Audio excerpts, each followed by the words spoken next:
time, and you're gonna see, all right, 3, 2, 1, go. Now we're processing and making all those cut points within this timeline.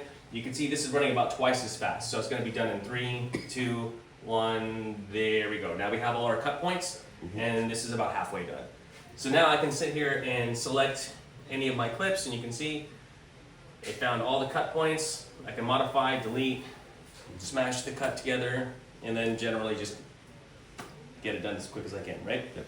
And there's also other cool tools, like for example, Here is just like a nice little scene with a car. We have all the ray traced effects turned on, so we have ray traced reflections, ambient occlusion, shadows, global illumination. These are just kind of the things that you expect from any RTX device, right? RTX on means ray tracing on.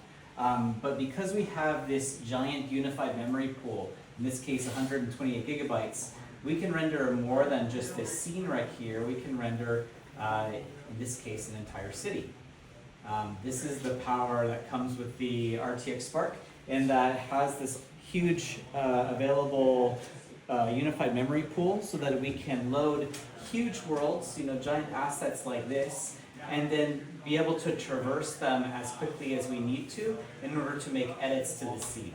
This is literally the power that you get from having this giant unified memory pool in this device like this.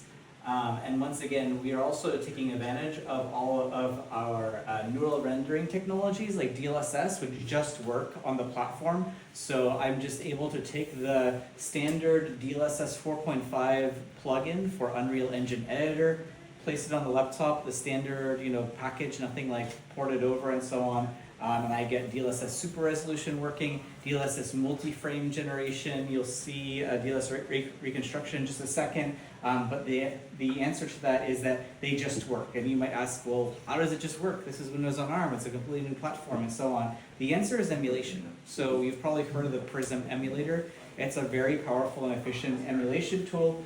And it makes this possible in that, I can, as a creator, just take the standard DLLs, the standard executable for x86, and then run it on this ARM64 platform. Exact hardware, exact same laptop, RTX Spark.